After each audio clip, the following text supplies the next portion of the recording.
Hello friends, today we will discuss a topic of signal transformations. In signal transformations, we have three different kind of transformations. The first one is called a scaling, the second one is a time shifting, and the third one is a time reversal.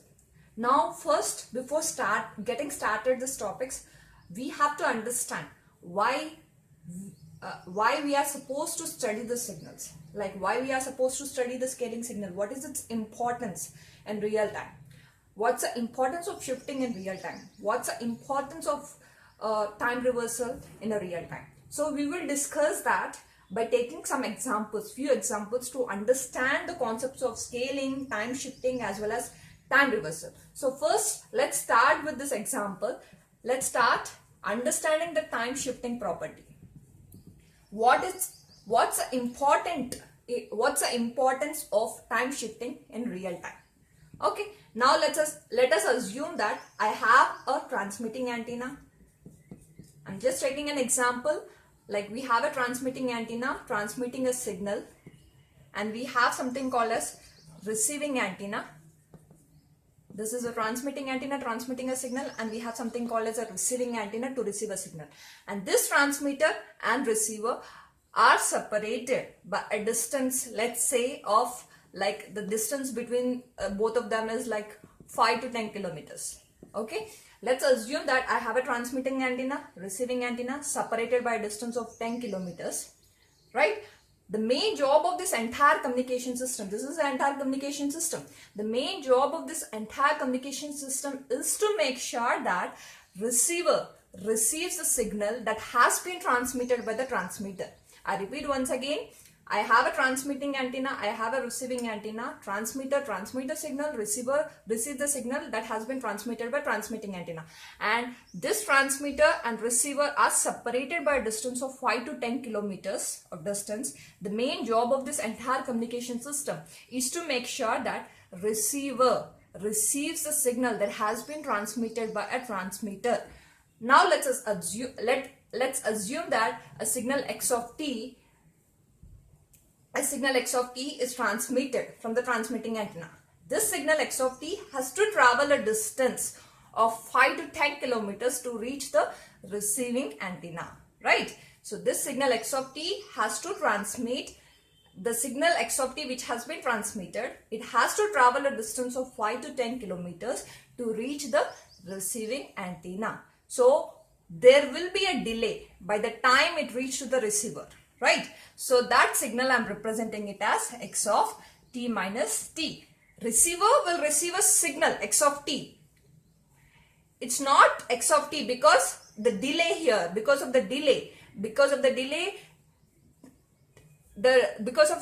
to 10 kilometers of distance, there will be a delay, and that delay is represented as t minus t here. There will be a delay in signal. That's the main reason why we have to study the time shifting property. The main application of time shifting property is here. Suppose I have a wireless channel. If a signal is transmitted x of t into the air, now by the time it reaches to the receiver, what I received is delayed version of the signal x of t. Time is getting delayed here. You can see here t minus t. There is a delay. Similarly, in time shifting, we have two different kind of time shifting. One is the delay, the other one is the advance. And mathematically, a time shifting is represented as x of t minus t naught. Here, instead of capital T, I'm representing it as t minus t naught. This is in the case of continuous time. Now, in the earlier sessions, we have seen that there are two different kind of signals. One is the continuous time, the other one is the discrete time, right? In discrete time, similarly, like here the independent variable is t. This is shifted by t naught. Then it is a time shifting. Here the independent variable is n. This is shifted by n naught in the discrete case. Now this t naught and n naught can be greater than 0 or it can be less than 0. If it is greater than 0, then we call a signal is delayed. If it is less than 0, then we call a signal is advanced. Okay. The real-time application of time shifting. Now what like we have seen the wireless communication system and we have understood the real-time applications of delayed property in advance. In real time, this is not possible. Advancing the signal is not possible. But we will just see the mathematical representation of advance. Okay. So this is an important application of time shifting in wireless communication.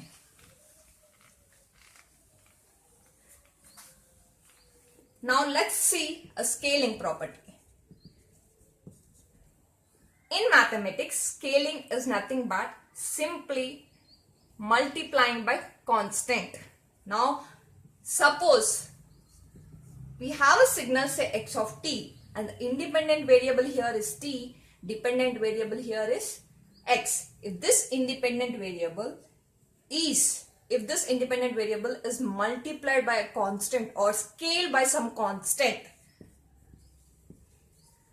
scaling transformation. What I'm doing here, I'm just multiplying the independent variable by some constant.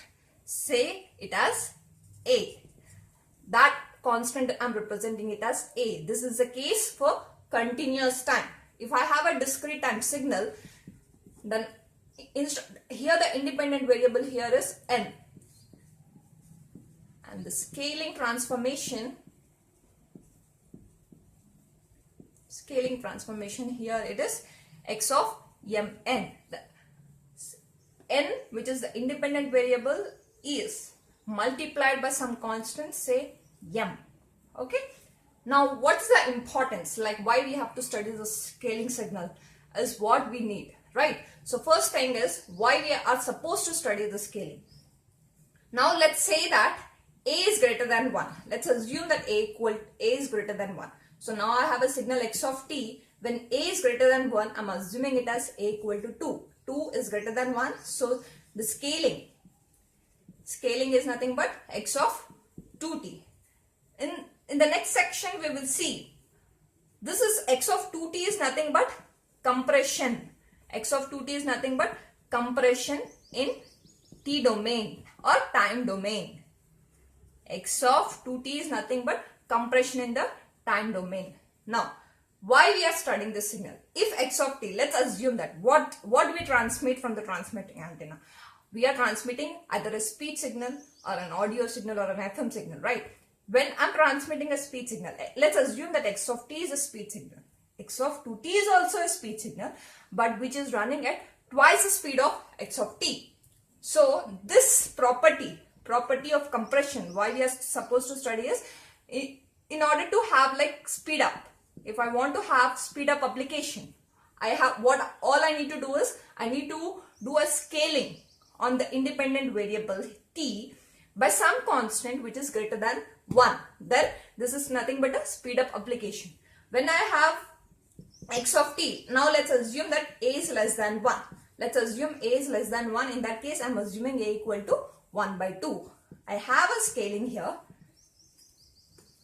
X of independent variable is multiplied by a constant which is nothing but 1 by 2. So the independent variable is multiplying by constant.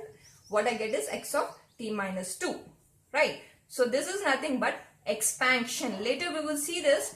We will see the mathematical representation, pictorial representation of like compression in time domain, expansion in time domain. So this is nothing but expansion in the time domain. Now, if suppose x of t is a speed signal, x of t minus 2 is also a speed signal which is running at half the speed of x of t. So this application is useful to speed down the signal. The main application of scaling is speeding up, speeding down. So this is the application of a scaling signal. Time reversal. We will see what is time reversal. Time reversal. Okay. So now if suppose I have a signal x of t, by the name we can say we are reversing the time. So time reversal is nothing but x of minus t. Time reversal is nothing but x of minus t. Why we have to study the signal? If suppose x of t is a tape recording of a speech signal, then x of minus t is the same tape running backwards, right? I repeat once again, if x of t is a tape recording of a speed signal, then x of minus t is the same tape which is running backwards. So the applications, we have like we have seen the speeding up, speeding down application. We have seen the importance of time shifting property in the wireless communication. Now we have seen the importance, what is the application of time reversal. So these are the applications of signal transformations in wireless communication. We will see the mathematical characterizations and the pictorial representation of each and every signal transformation, say scaling, time shifting, time reversal, and the next video. Thank you.